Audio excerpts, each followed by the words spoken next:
Hello everyone. Muraho.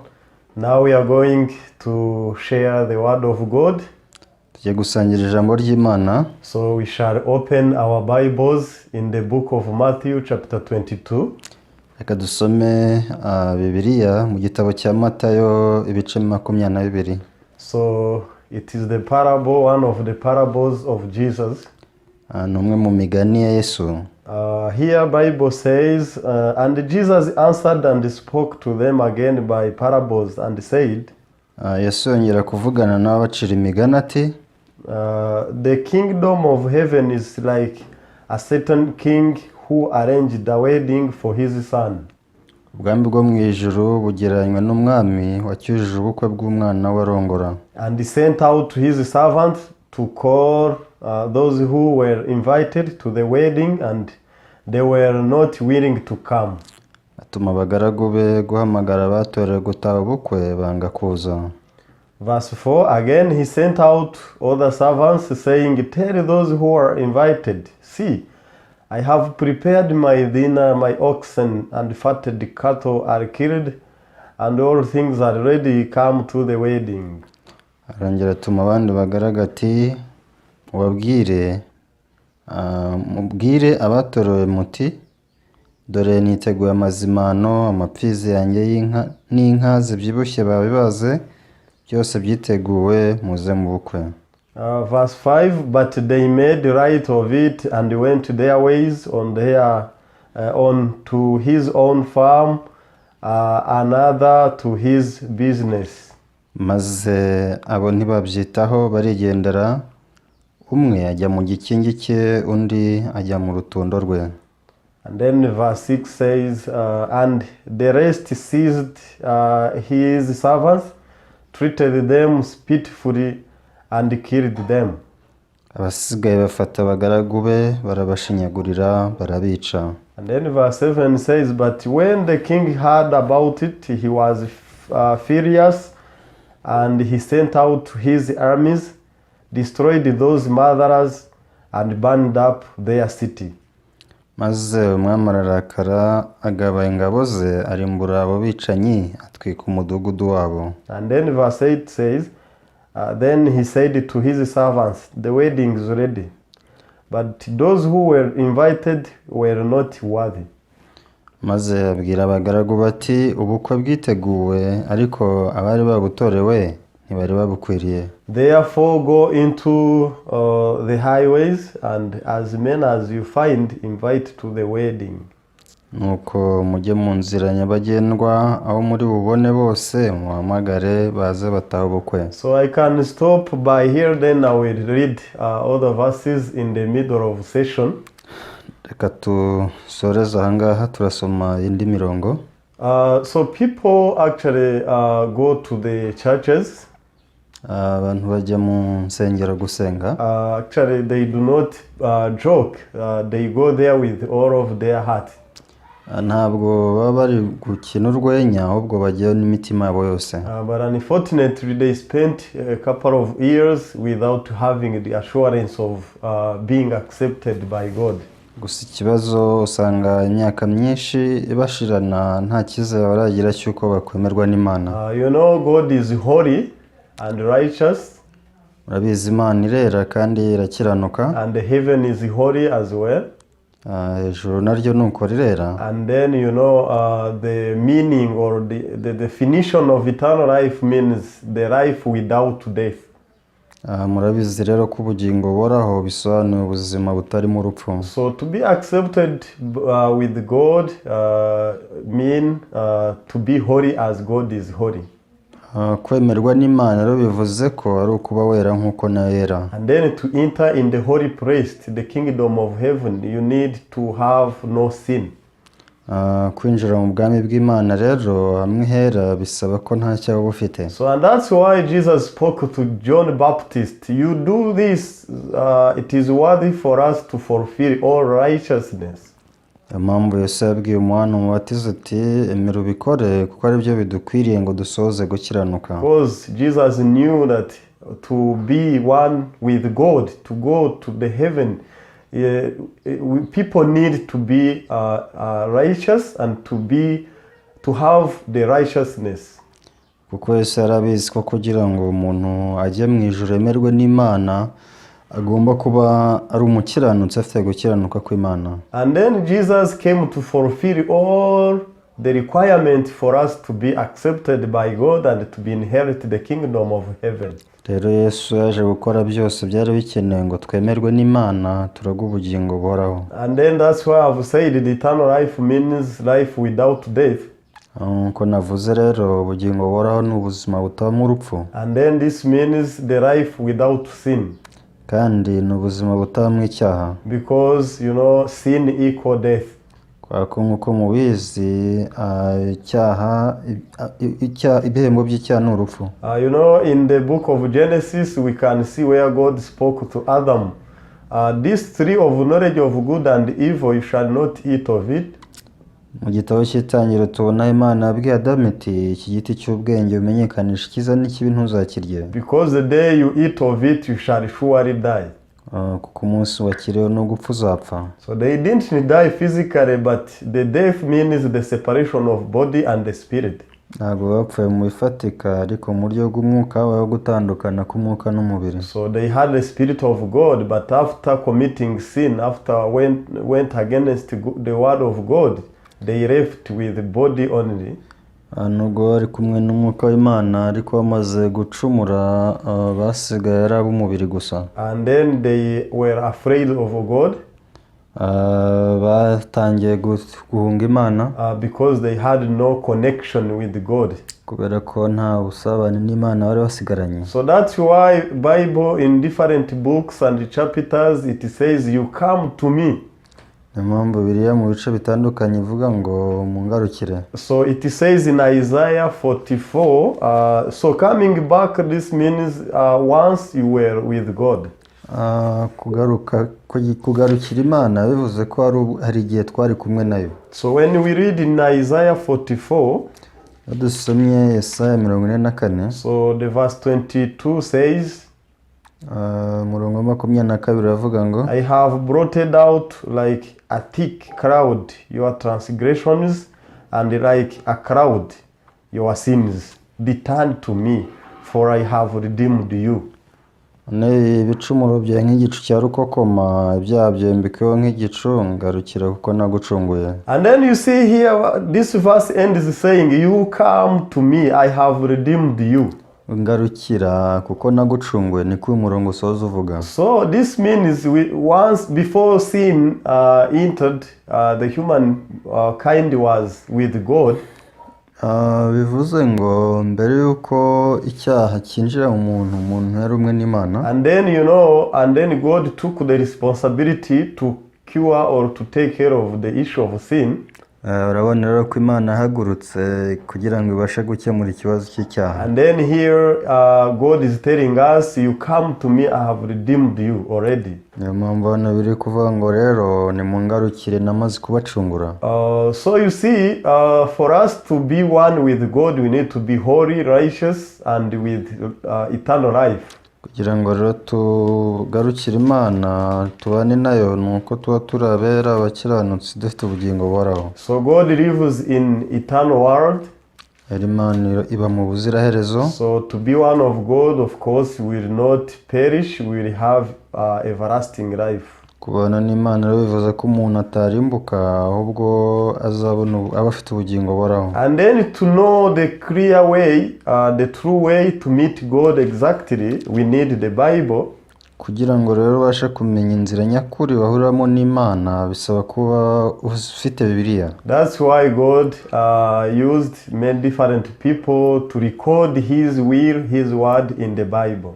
Niyo mpamvu Imana yakoresha abantu b'ingeri zitandukanye kugira ngo yandike umutima wayo ubushake bwayo muri Bibiliya. And this parable of Matthew 22 we can see the will of God and the deceit the people live in. Rero muri Bibiliya hano muri Matayo 22 tubasha kubona umutima w'Imana n'igishuko abantu babana nacyo. So in verse 2 Bible says in this way, murongo wa 2 iravuga ngo the kingdom of heaven is like a certain king who arranged a marriage for his son. ubwami bwo mu ijuru bugereranywa n'umwami wacyuje ubukwe bw'umwana warongora. So he sent his servant to invite people to this wedding. Yohereje abagaragu be ngo batumire abantu muri ubu bukwe. But we reach to the point we can see people refused to this invitation of the king. Rero byagezeho abantu banga ubutumire bw'umwami. So and then we can see where were these people to ignore the invitation of king.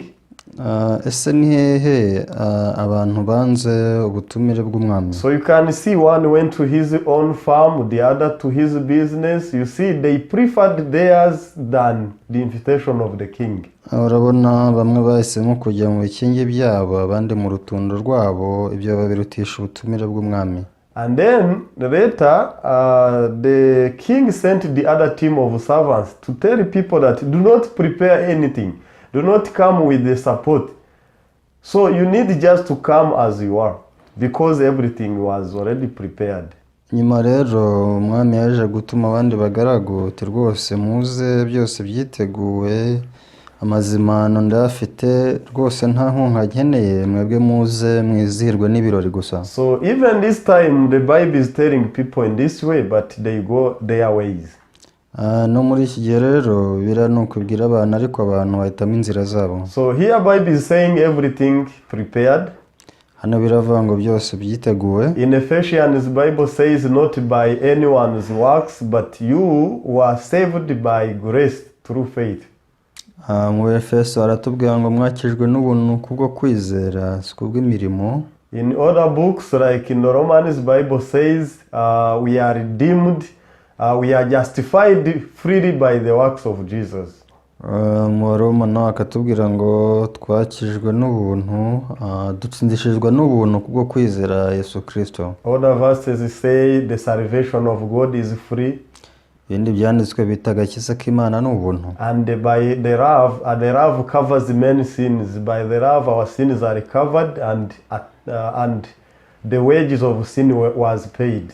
Kandi ngo urukundo rutwikira ruruta ibitambo, ubwo rero amaraso ya Yesu yatwikira ibyaha byinshi. Then you see, even this parable, the king said everything is prepared. Hano rero umwami aravuga ngo ibintu byose yabyiteguye. So this means what you have to do is to forsake or to leave behind our own things, and then we just obey the invitation of God. Vuze ngo icyo tugomba gukora ni ugufasha hasi imyiteguro yacu tukitabira ubutumire bw'umwami. So and then later people refused, and for the third time the king sent his servants to call everyone. Abantu baje kwinangira rero umwami aza gutuma abagaragu bati mugende mu nzira nyabagendwa muzane uwari wese muhura. That's why in verse 8 it says, then he said to his servant, the wedding is ready, but those who were invited were not worthy. Therefore, go into the highways, and as many as you find, invite to the wedding. Murongo wa 8 uti maze abwira abagaragu bati ubukwe bwiteguye ariko bari babutorewe ntibari babukwiriye, nuko mujye mu nzira nyabagendwa bo muri bubone bose muhamagare baze bataha ubukwe. So you see here, there is no specific person. Everyone is invited, either good people or bad people, rich people or the poor ones, vulnerable ones. They are all invited the wedding of the son of king. Biragaragara ko nta muntu rero w'umwihariko, ni abantu bose, abakiza abakene ndetse n'impumyi n'abandi bose, baba bakene baba batishoboye bose bari batumiwe muri ubu bukwe. So many people they go to the church, they pray, but they are living with their thought, they are living with their ways instead of following one way, which is Jesus. Abantu bajya gusenga ariko n'abandi bakomeza kugundira ibitekerezo byabo bakagendera mu nzira zabo, nubwo hari inzira imwe Imana yadushyiriyeho hariho inzira ya Yesu Kristo. God prepared Jesus, and everything in Jesus was fulfilled. Rero Imana yaduteguriye Yesu kandi binyuze muri Yesu ibintu byose byarasohoye. So through Jesus the salvation is there. Binyuze muri Yesu agakiza turagafite. The eternal life, everlasting life is there. ubugingo budagira iherezo burahari. The assurance to be closer to God, to enter the kingdom of heaven is there. Icyizere cyo kubana n'Imana twinjira mu bwami bw'iteka kirahari. That's why in John chapter 6 verse 40 says in this way. Niyo mpamvu mu gitabo cya Yohana ibice 6 umurongo wa 40 atubwira ngo, so it says and this is the will of him who sent me, that everyone who sees the Son and believes in him may have everlasting life, and I will raise him up at the last day. Umurongo wa 40 kuko icyo Data ashaka ari iki, ni ukugira ngo umuntu wese witegereza umwana akamwizera ahabwe ubugingo buhoraho, nanjye nzamuzure ku munsi w'imperuka. So what we need to do is to look unto Jesus, and then we can find we are no longer sinners, we are qualified to meet God, we are accepted by God. Icyo dukenera no kwizera Yesu, kubw'ibyo tukamenya ko twujuje ibisabwa byose kugira ngo twemerwe n'Imana. And then we don't need to hesitate due to what we do, either good or bad. Dukwiriye no gushidikanya ku mikorere yacu yaba mibi cyangwa myiza, because in Jesus all our sins were redeemed and judged in him already. Kubera ko binyuze muri Yesu ibyaha byacu nimo byacunguriwe, yaciriweho iteka kubera ibyaha byacu. And we are qualified enough to enter in the kingdom of heaven, as this parable says. Rero twujuje ibisabwa byose kuba twakwinjira mu bwami bw'Imana nk'uko uyu mugani uvuga. But people are busy treating the issue of sin by themselves. Ariko abantu barahuze bagerageza gukemura ikibazo cy'icyaha. They confess, they do the fasting prayer, they give much offering, they confess asking for forgiveness of their sins. Baratura bagakora imirimo myinshi itunganye, bakagerageza gutanga amaturo, bakaka imbabazi ibyaha byabo. But Bible says not by human works, but by what Jesus did for us. Ariko nyamara biravuga ngo si kubw'imirimo, ahubwo ni kubw'ibyo Yesu Kristo yadukoreye. When we read, as I conclude in 2 Corinthians chapter 5 verse 21, nsoza mu gitabo cy'Abakorinto ba kabiri ibice 5 umurongo wa 21. Here Bible says, for he made him who knew no sin to be sin for us, that we might become the righteousness of God in him. Kuko utigeze kumenya icyaha, Imana yamuhinduye kuba icyaha ku bwacu, kugira ngo muri we duhinduke gukiranuka kw'Imana. You see, Bible is talking about him. Hano biravuga we. If you believe in him who is Jesus, you don't need to believe in yourself. Niba umwizera ari we Yesu, ntukeneye kwizera. If you put your trust to someone, you don't need to cover the bills of yours, you let him cover or pay for you. Nari wowe wishingikirijeho, ntabwo wishyura, ahubwo urareka akaba ari we wishyura. The children depend on their parent. Abana biringira ababyeyi babo. The parent takes care of their health. Ababyeyi nabo bakita ku magara y'abana babo. Their education, they pay for them the school fees. Uburezi bwabo bakabishyura amafaranga y'ishuri. They pay them for food and clothing. Bakabambika ndetse bakabagaburira. And then here the son or the daughter needs to depend on the parents only. Iki gihe rero umwana nta yandi mahitamo usibye kwishingikiriza ku mubyeyi gusa. So when we depend really on Jesus, here we need to see that the solution of our sin problem was answered by him. Twishingikirije kuri Yesu, nta kindi tubona usibye kuba ibyaha byacu byose yarabyitayeho. And remember the meaning of this name Jesus. It says he shall save his people from their sin. Kandi twibuke ko izina Yesu risobanuye ko ari umukiza w'ibyaha by'abantu. So everyone, you need to know the true meaning of salvation. Rero twese dukeneye kumenya ubusobanuro bw'agakiza. It is not where I work, but it is where Jesus works. Si njyewe ukora, ahubwo ni Yesu ukora. And Jesus has nothing else to do because he has already accomplished what he was worthy to do. Kandi nta kindi Yesu nasigaje gukora usibye kuba byose we yarabisohoje. So he paid his life. Yishyuye ubugingo bwe. So he shedded his blood. Amena amaraso. He was buried in the grave. Yabaye mu gituro. And he was raised for the third day with the mighty power of God. kandi yazutse ku munsi wa gatatu n'imbaraga ikomeye y'Imana. He paid his life for the sake of our sin. Kandi yishyuye ubugingo bwe kubera ibyaha byacu. And he was raised for our justification. Kandi azukira kudutsindishiriza. That's where in the parable Bible says everything is prepared, you come to the wedding. Impamvu hano umugani uvuga ati byose byiteguwe mwe muza mu bukwe gusa. The wedding means the day of Jesus when he came back to take the saints. Ubukwe buratubwira ubukwe bw'umwana w'Imana ubwo azaba agarutse gutwara abera. The king is God and the son of the king is Jesus, and the wedding is the day of where Jesus will come to take the saints to the heaven. Umwami hano asobanuye Imana, umwana w'umwami ni Yesu. Ubukwe rero ni umunsi Yesu azaba agarutse mu isi gutwara abo yacunguye. So you need to know if you really believe in him. Rero ukeneye kumenya niba koko kumwizera. If you can boldly proclaim or say you are holy and righteous by the act of righteousness performed by Jesus. Ubasha kwatura koko kuri umukiranutsi kubw'ibikorwa Yesu Kristo yagukoreye. So I will speak up to here.